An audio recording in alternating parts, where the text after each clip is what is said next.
Hello friends, welcome to my YouTube channel. आज मैं आपके सामने एक लड्डू बनाने जा रही हूँ, जो कि मैं चने दाल से मैं लड्डू बनाऊँगी।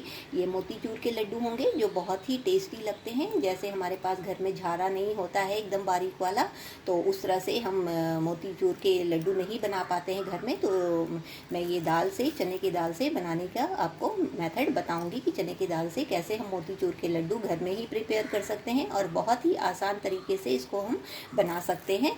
तो रामनवमी का त्यौहार आ रहा है, तो भगवान राम को लड्डू बहुत पसंद हैं, तो उनको लड्डू चढ़ाए जाते हैं भोग में। तो इसलिए आज मैं रामनवमी के अवसर पर ये चने दाल का मोतीचूर का लड्डू बनाने जा रही हूँ, जिसकी रेसिपी मैं आपके साथ शेयर कर रही हूँ। तो ये मैंने आधा कटोरी दाल दिया हुआ है, चना दाल है ये मेरा, धुला हुआ चना दाल है। तो आधा कटोरी है मेरा, ये कटोरी बड़ा है तो मैंने आधा कटोरी लिया है। तो अब हम इसको 4-5 घंटे के लिए पानी में फूलने के लिए रखेंगे। तो जब फूल जाएगा तो फिर हम आपसे मिलते हैं। 4-5 घंटे हो चुके हैं और दाल फूल गया है। तो यहाँ मैंने दाल को 4-5 पानी वॉश कर लिया है और इसको पानी से निकाल लिया है। तो अब हमें क्या करना है कि इस दाल को हम पीसेंगे जार में डाल करके, और बिल्कुल भी पानी नहीं डालना है। बिना पानी डाले हुए ही हमें पल्स मोड पर दानेदार दाल को पीसना है, रुक रुक करके। पानी डालने से बिल्कुल चिकना हो जाएगा, तो हमें चिकना नहीं बनाना है, हमें खुदरा खुदरा इसको पीसना है। तो चलिए इसको पीसते हैं। ये मैंने इसको दाल को यहाँ पर पीस लिया है और ये देखिए एकदम दानेदार दाल है। तो इस तरह से हमें पीसना है, बिल्कुल इसको चिकना नहीं करना है, स्मूथ पेस्ट नहीं बनाना है, खुदरा ही रखना है। तो ये मैंने सारे दाल को यहाँ पर पीस कर रेडी कर लिया है। तो और इसके बाद हम इसके छोटे छोटे पकौड़े बनाएंगे। तो चलिए कढ़ाई गरम करते हैं। मैंने कढ़ाई में रिफाइंड ऑयल डाल दिया है, और आप चाहें तो इसको देसी घी में भी फ्राई कर सकते हैं, तो वो और टेस्टी लगेगा। तो मैंने रिफाइंड ऑयल में इसको फ्राई किया है। तो यहाँ पर चलिए हम, तेल गरम हो चुका है, अब छोटे छोटे इसके पकौड़े तलते हैं। तो हमें इस तरह से छोटे छोटे पकौड़े तलने हैं।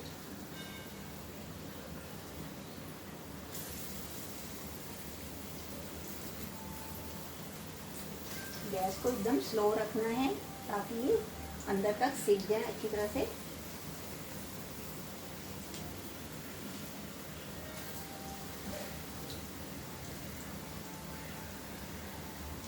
इस तरह से हमें छोटे छोटे पकौड़े डालने हैं।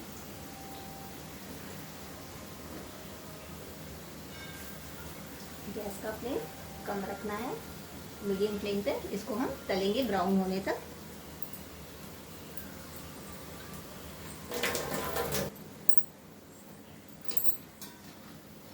पकौड़े पूरे ब्राउन हो चुके हैं। इसी तरह से हमें लाइट ब्राउन करके तलना है सारे पकौड़ों को। और देखिए कुछ इस तरह से, और सारे तेल को निकालते हुए अच्छी तरह से इसको निकाल लेना है, नहीं तो इसमें बहुत ऑयल हो जाएगा। तो इस तरह से मैंने एक राउंड पकौड़े तल लिए हैं। अब बाकी के भी पकौड़े में इसी तरह से तल लूँगी। फ्लेम को मीडियम ही रखना है, इस बात का ध्यान रखना है, नहीं तो जल जाएंगे ऊपर से और अंदर से कच्चे रहेंगे सारे पकौड़े। इस तरह से मैं दूसरा राउंड भी इसमें डाल रही हूँ।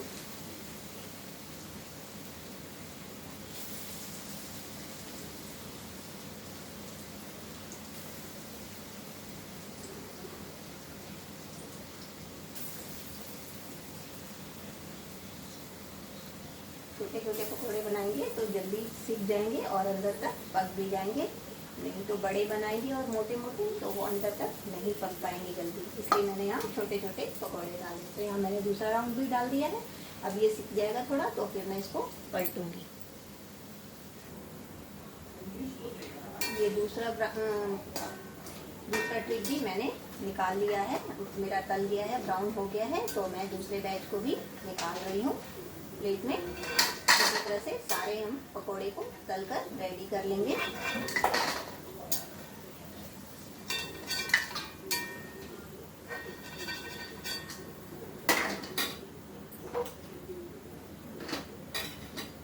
जो बचा हुआ है बैटर, उसको भी हम तल के इसी तरह से तल लेंगे ब्राउन होने तक। और फ्लेम को मीडियम ही यहाँ भी रखना है, तेज करेंगे तो जलने लगेंगे पकोड़े और अंदर तक नहीं पक पाएंगे।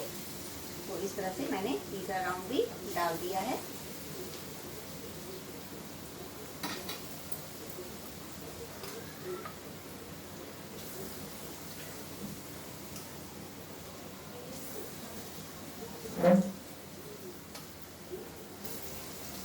इस तरह से सारे पकोड़े मैंने डाल दिए हैं। इसको हम ब्राउन होने तक अच्छी तरह से तलेंगे।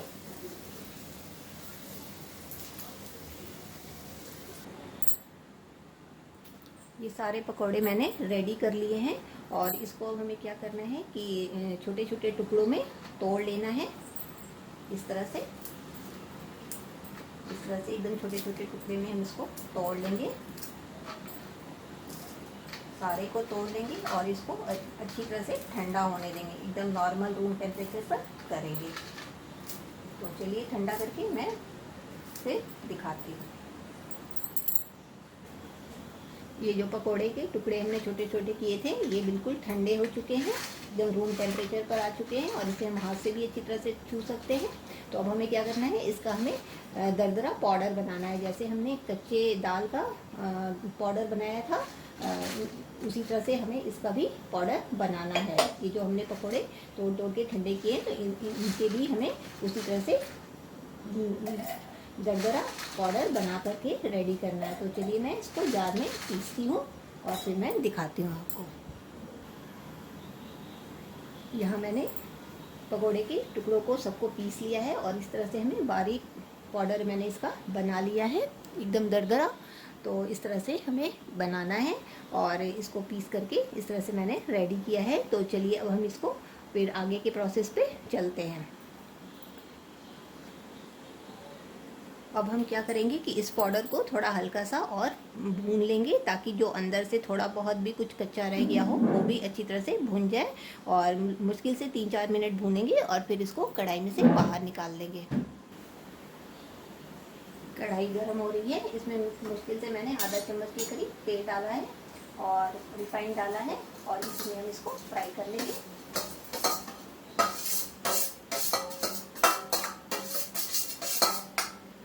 2-3 मिनट तक हम इसे भूनेंगे ताकि जो थोड़ा बहुत भी अंदर का कच्चापन होगा वो सारा भून जाएगा और टेस्ट उसका अच्छा आएगा। तो इस तरह से हम 3 से 4 मिनट इसको अच्छी तरह से भून लेंगे। 3-4 मिनट हो चुके हैं, मैंने यहाँ पर इसको अच्छी तरह से भून लिया है। अब हम इसको कढ़ाई में से बाहर निकालेंगे और फिर मैं चाशनी बनाऊंगी। चाशनी बनाने के लिए मैंने यहाँ पर आधा कटोरी चीनी लिया हुआ है। जितना मैंने डाल लिया था उतने ही मैंने चीनी लिया है और उसी कटोरी से चीनी का भी मेजरमेंट किया है। तो ये चीनी हम इसमें डाल देंगे और फिर थोड़ा सा पानी डालेंगे। पानी भी ज़्यादा नहीं डालना है। तो मैंने जितना चीनी लिया था उतने ही पानी इसमें ऐड किया है और हम इसको चाशनी बना लेंगे।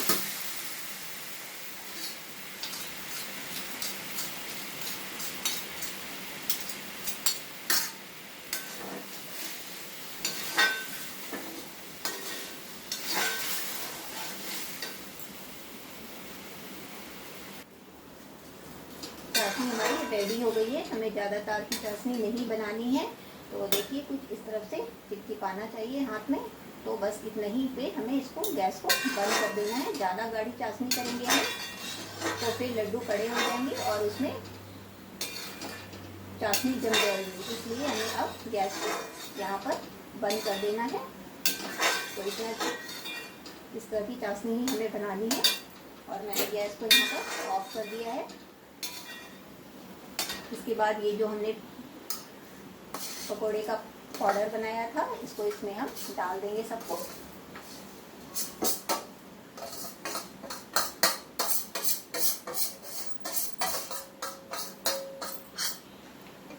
इसको डाल करके अच्छी तरह से मिक्स कर देंगे।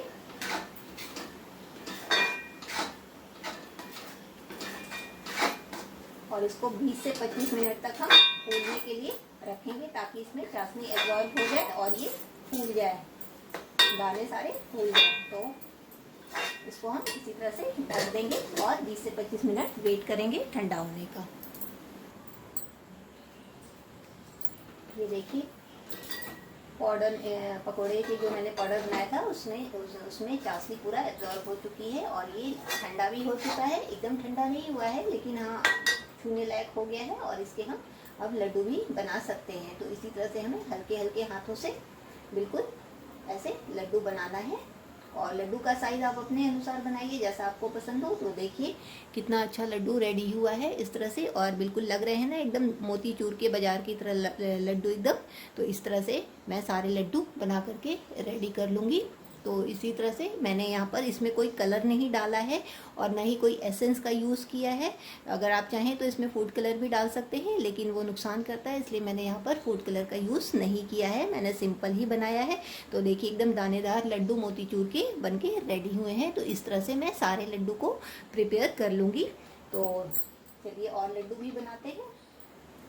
एक ही साइज़ के हल्के हल्के हाथों से बनाना है, ज़्यादा दबाएंगे तो लड्डू कड़े हो जाएंगे और एकदम हल्के हल्के हाथों से ऐसे करके लड्डू रेडी कर लीजिए। तो इस तरह से मैं सारे लड्डू को रेडी कर लूँगी। तो देखिए कितना अच्छा ये इसका टेक्सचर आया है, एकदम बाजार की तरह लग रहा है मोतीचूर के लड्डू। बस कलर में डिफरेंस है क्योंकि वहाँ का थोड़ा रेडिश टाइप होता है क्योंकि वो लोग फूड कलर डालते हैं हलवाई लोग, यहाँ मैंने उसको अवॉइड किया है। तो इस तरह से मैंने लड्डू रेडी किए हैं। तो चलिए मैं सारे लड्डू को रेडी करके आपको दिखाती हूँ।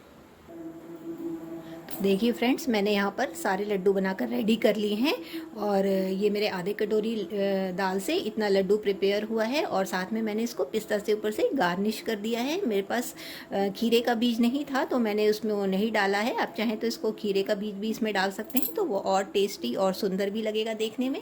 तो मैंने यहाँ उसकी जगह खीरे के बीज की जगह पिस्ता से डेकोरेट किया है। तो देखिए देखने में पूरा ही एकदम बाजार की तरह लग रहा है, हलवाई की तरह, जैसा हम मार्केट से खरीद के बूंदी मोतीचूर का लड्डू लेकर के आते हैं एकदम सेम वैसा ही लग रहा है। बस थोड़ा कलर में फ़र्क है क्योंकि वो लोग फूड कलर डालते हैं, मैंने यहाँ उसका यूज़ नहीं किया है। मैंने घर में बनाया है तो मैंने एकदम घर के हिसाब से ही बनाया है, बिल्कुल शुद्धता से बनाया है।